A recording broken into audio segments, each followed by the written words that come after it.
Hello students. Okay,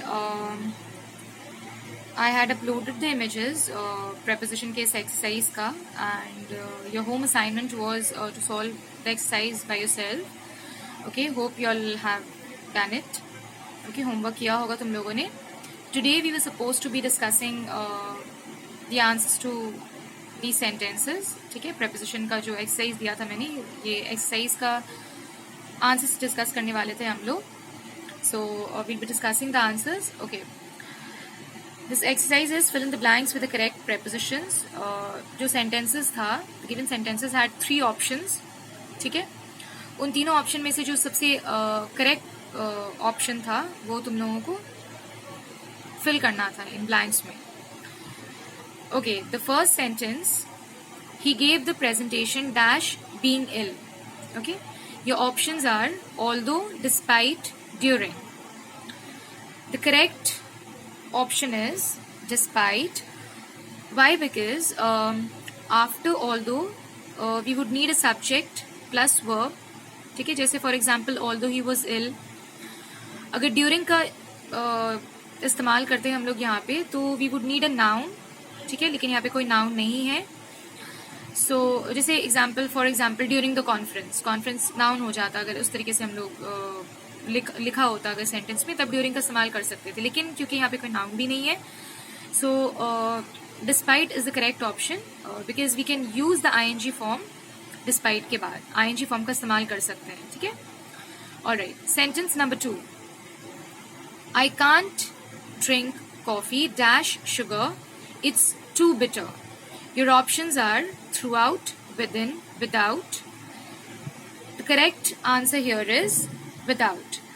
Why? Because throughout का meaning भी applicable नहीं होगा यहाँ पे, और within का meaning भी applicable नहीं होगा. The simple, because without means you do not have something. So without is the correct option here. Sentence number 3, I got all the questions right dash the last one. Your options are among, beside, except. The correct option here is except. Why? Because you could also say except for the last one. ये भी बोल सकते थे. If option B were besides, अगर besides होता that would also be correct. But जब besides the last one अगर use करते तो beside जो है it refers only to physical location when one thing is next to another thing. Okay? और among जो है, among का मतलब 3 or more things के बारे में जब बात की जाती है, रेफर किया जाता है जब, तब हम लोग among का इस्तेमाल करते हैं. ठीक है, so here the correct option will be except. Except सही है यहाँ पे. Okay, sentence number 4, I want to snack on something salty dash potato chips. Your options are as, by, like. Alright, the correct option here is like.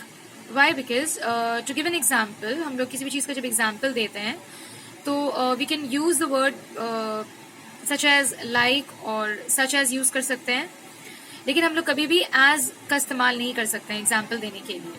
ठीक है, क्योंकि as जो है वो कंपैरिजन के तौर पे इस्तेमाल होता है. तो यहाँ पे जो ऑप्शन करेक्ट है वो लाइक है. ठीक है. Sentence number 5, my house is dash the university. Your options are across, close, near. The correct option here will be near. Why? Because near is the only one of these prepositions that does not require another word after it. जैसे अगर हम लोग across लगाते तो across के बाद भी हम लोगों को like कुछ word चाहिए होता, या फिर अगर close लगाते तो close to the university इस तरीके से लिखना पड़ता, लेकिन क्योंकि यहाँ पे कोई word नहीं है blank के बाद, तो near जो है ये correct option है हम लोगों का. Sentence number 6, our plans will depend dash the weather. Your options are off, on, with. ठीक है, your correct option here is on. Why? Because depend जब भी लिखते हैं हम लोग इंग्लिश में तो depend on ही लिखते हैं. depend off, depend with ये सब नहीं लिखते हैं हम लोग. Okay, alright. Sentence number 7, she's been to dash 50 countries.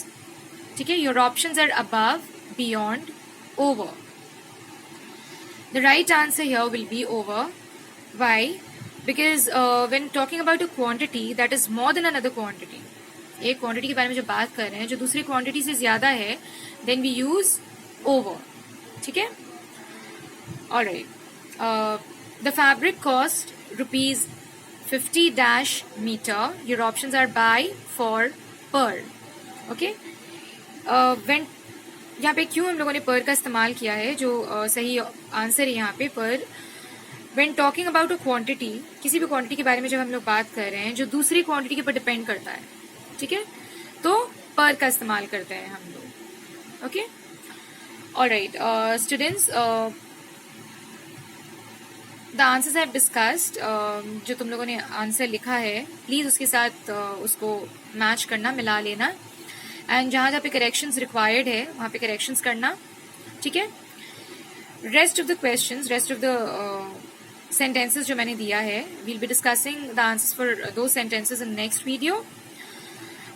जितना आज का करेक्शन, जिस सेंटेंस में करेक्शन की जरूरत है, जो रेक्टिफाई करना है, प्लीज डू इट, ठीक है. और जो नेक्स्ट सेंटेंसेस है वो भी करके रखना. We'll be discussing the answers for it in the next video. Okay, thank you.